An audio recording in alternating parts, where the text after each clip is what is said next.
Assalamualaikum warahmatullahi wabarakatuh. Hari ini kita akan melaksanakan evaluasi dari materi menemukan unsur-unsur buku fiksi. Evaluasi dibagi menjadi 2 tahap. Kali ini kita laksanakan tahap yang pertama dulu ya. Sebelum memulai, mari kita ucapkan lafaz basmalah. Bismillahirrahmanirrahim.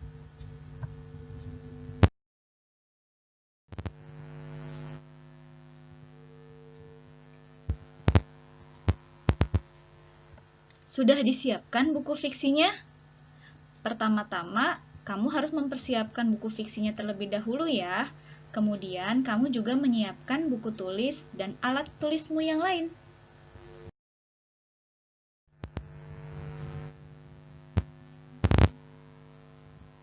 Nah, ini penjelasannya secara teknis. Evaluasi dibagi menjadi 2 tahap. Tahap yang pertama, yang sekarang akan kamu ikuti adalah kamu akan menentukan 3 unsur buku fiksi berikut. Yang pertama tema, kedua latar, yang ketiga tokoh dan watak.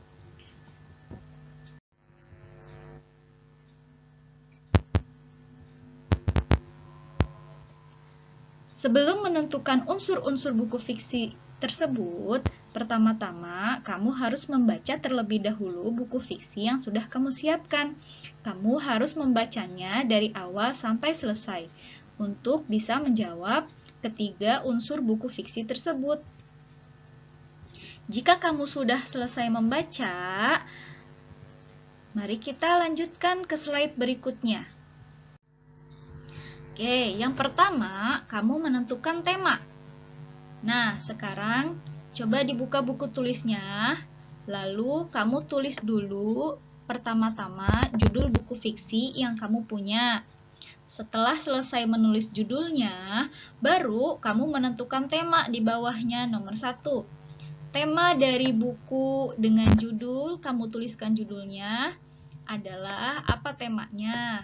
Nah, kalau kamu masih bingung, kamu bisa lihat contoh penulisan tema yang ada di materi pada Senin kemarin, pada video yang sudah Ibu buat.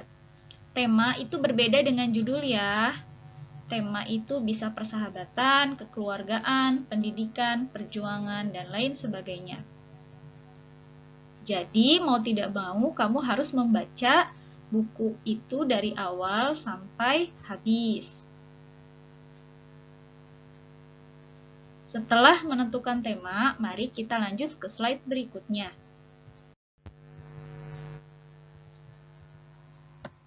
Oke, kemudian selanjutnya adalah menentukan latar. Latar ada 3 buah. Nah, kamu menuliskan seperti ini ya. Kamu tulis kalimat latar dari buku, lalu tulis judulnya apa adalah sebagai berikut. Yang pertama, latar tempat. Kalau kamu sudah membaca dari awal sampai habis, pasti kamu tahu tempat-tempat yang ada pada buku itu apa saja. Kamu tulis di sini. Kemudian latar waktunya yang dipakai latar waktu apa saja tulis. Kemudian latar suasananya apa saja. Latar suasana ada banyak ya. Ada membahagiakan, membingungkan, menyedihkan. Kamu bisa lihat contoh penulisan latar dari materi sebelumnya.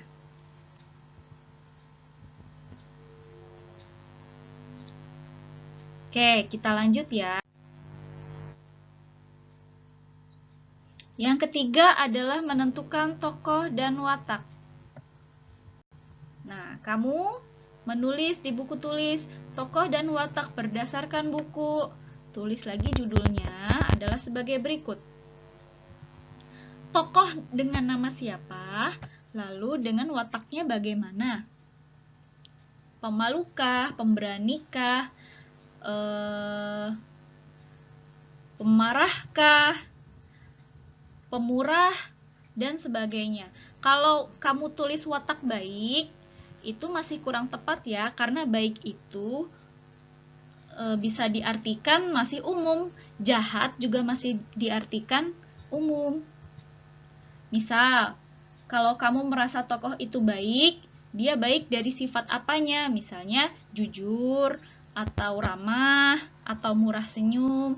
Nah, itu lebih khusus lagi. Atau kalau ketemu orang yang jahat, dia jahat dari segi apanya? Misalnya curang, atau suka berbohong, atau pemarah, tidak mau memaafkan, dan lain sebagainya. Di sini, Ibu hanya menulis angka dari nomor 1 sampai 5. Kalau kamu bisa menentukan tokoh lebih dari 5, itu bagus sekali, silahkan saja. Tapi kalau tidak bisa, sampai 5 saja sudah cukup.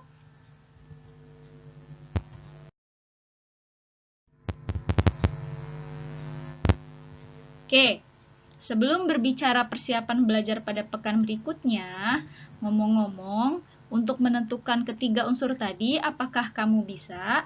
Kalau masih bingung, kamu masih bisa melihat contoh mengerjakannya di pelajaran materi sebelumnya. Di materi video pekan Senin kemarin, kamu bisa melihat di situ dari awal sampai selesai. Atau kalau masih ada yang ditanyakan, bisa bertanya kepada Ibu langsung, japri via WA.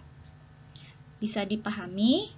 Oke, untuk persiapan belajar pada pekan berikutnya, masih melakukan evaluasi, yaitu lanjutan tahap kedua.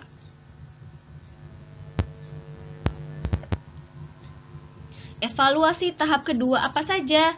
Ya, nanti ditunggu minggu depan saja ya. Yang penting kalian sudah mengerjakan ketiga unsur buku fiksi tadi. Jika sudah selesai, kalian kumpulkan ke bagian Google Classroom tugas. Ya, ke bagian tugas kelas.